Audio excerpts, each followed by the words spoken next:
दादा हम जानना चाह रहे हैं कि ये 20 सूत्री का कार्य क्या है ब्लॉक में।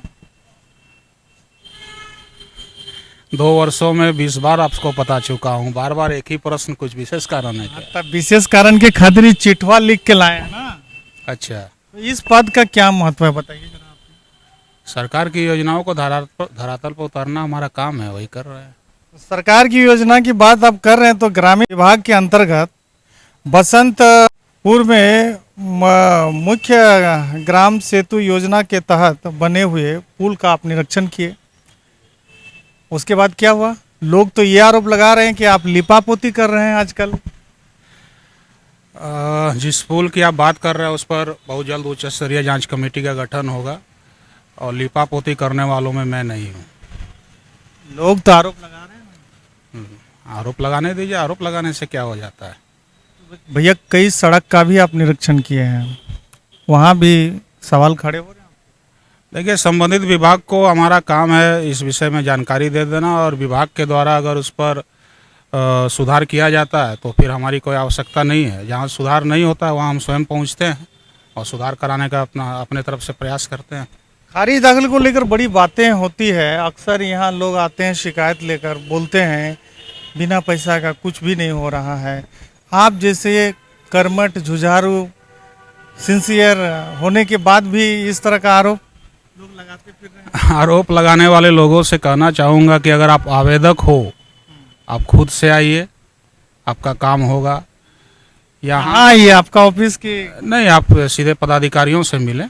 काम नहीं होने की सूरत में हम हैं यहाँ। तो मैं अक्सर देखता हूँ कि आवेदक का अभाव है यहाँ, बिचौलिया किस्म के लोग आते रहते हैं और किन कारणों से काम नहीं होता ये आवेदक अपने बिचौलिए से पूछे, जिनको आवेदन देते हैं वो लोग। तो ढेर हुलहुली में बहुत दरकार नहीं को बिचौलिया के साथ में मिलकर आप लोग काम ना कराएं। भैया साफ साफ कह रहे हैं, अगर पदाधिकारी काम नहीं करता है तो भैया का ऑफिस है बगल में, वहाँ जाइए, मिलिए, बात करिए, आपका काम होगा। एगो बात बताइए भैया, विस्थापित तमाम विस्थापित के लोगों ने झोली भर भर के ढुलू महतो को वोट दिया, सांसद बना दिया। सांसद साहब ने कल किस तरह का बयान दिया है ये आप सुने कि नहीं? मैंने सुना है और ऐसा कोई बयान नहीं है जिसका विरोध किया जाए। जनप्रतिनिधि हैं और उनके क्षेत्र में है धुंधीवाद। अब उन लोगों ने भी वोटिंग किया है। अब जिनको भी वोटिंग किया हो, लोकतांत्रिक अधिकार का इस्तेमाल किया है, तो बतौर सांसद उनको हर एक के लिए काम करना चाहिए। इस पर ऐसा कुछ नहीं है कि विवाद हो। तो मतलब आप भी चाहते हैं कि बोकारो में झोपड़ी बना रहे हैं? मैं चाहता हूं कि बोकारो में जो निवास कर रहे हैं उनको उनका हक मिले, उनको सुविधा मिले। अब वो बोकारो में रह रहे हैं, वर्षों से रह रहे हैं, तो सुविधा क्यों ना दिया जाए? तो जहाज फिर कैसे उड़ेगा? अब ये प्रबंधन और प्रशासन को देखना है।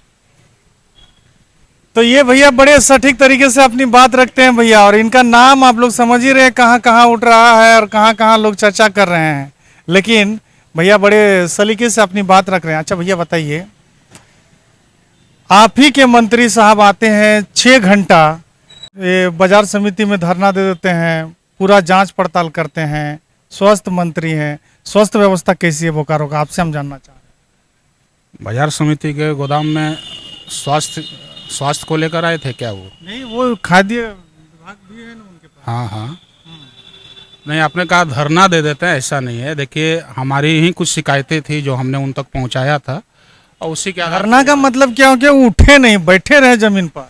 नहीं, तो हमारे मंत्री लिपापोती करने वाले पूर्व सरकार के मंत्रियों जैसे नहीं है। हमारे मंत्री कहीं आएंगे तो निष्पादन करके ही जाएंगे। कुछ लोग तो चुटकी ले रहे हैं कि 3 महीना के बाद चुनाव है, उसी का ये रंग दिखा रहे थे। देखिए, चुनाव तो लग रहा है कि जो भी चैनल में ऐसी बातें दिखाई गई है, मैं उनसे कहना चाहूँगा कि भैया इसका मतलब क्या है कि मंत्री जांच ना करे, और जांच करे भी। तो अभी हाल फिलहाल भी एक लोकसभा का पार हुआ ना। अगर सिर्फ दिखावा करना रहता तो उसके पहले भी कोई भी हमारे मंत्री आ सकते थे। तो स्वास्थ्य व्यवस्था कैसी है? देखिए, स्वास्थ्य व्यवस्था पूर्ववर्ती सरकार के समय से ही काफ़ी चरमरा गई है। हम इसे स्वीकार करते हैं कि काफ़ी कुछ सुधार की उसमें गुंजाइश है, प्रयासरत है। गुंजाइश मंत्री साहब आए थे तो जाना चाहिए। नहीं, उन्होंने विभागीय स्तर पर सारे अधिकारियों को बुलाया था और काफ़ी कड़ी फटकार लगाई है सबको, और उसके बाद से अभी आप देख रहे होगे कि स्थिति में सुधार है। और आप लोकतंत्र के चौथे स्तंभ हैं, कहीं कोई समस्या दिखे तो आप लोग भी उठाइए उस बात को, हम तक पहुँचे जानकारी। हम लोग तो उठाते रहते हैं, लोग तो लोगों के बात हम लोग सुनाते रहते मैंने तो मीडिया को कभी नहीं देखा इस तरह की बात है कि कभी सदर को लेकर कोई बात उठे या फिर ग्रामीण क्षेत्रों में जो स्वास्थ्य सेवाएं हैं उनको लेकर कोई बात आपके द्वारा रखी जा रही हो, रखिए, हम तक बात पहुंचाइए, हम उसका निष्पादन करेंगे। तो ये थे महावीर सिंह चौधरी जी, जो बड़े निष्पक्ष भाव से अपनी बात रखते हैं। इनकी बात से कितना सहमत है आप लोग? लाइक, कमेंट और वीडियो को लगातार शेयर कीजिएगा, पहुंचा दीजिए जन जन तक, ताकि ये मैसेज जाए और लोग समझें कि वास्तविक हालात क्या है। क्योंकि आने वाले समय में लोगों को दिग्भ्रमित करने की भी साजिश चल रही है, लोग अच्छा फंस रहे हैं। तो भैया कान पकड़िए और सोच समझ के अपना वोट दीजिए। जोहार, जय झारखंड।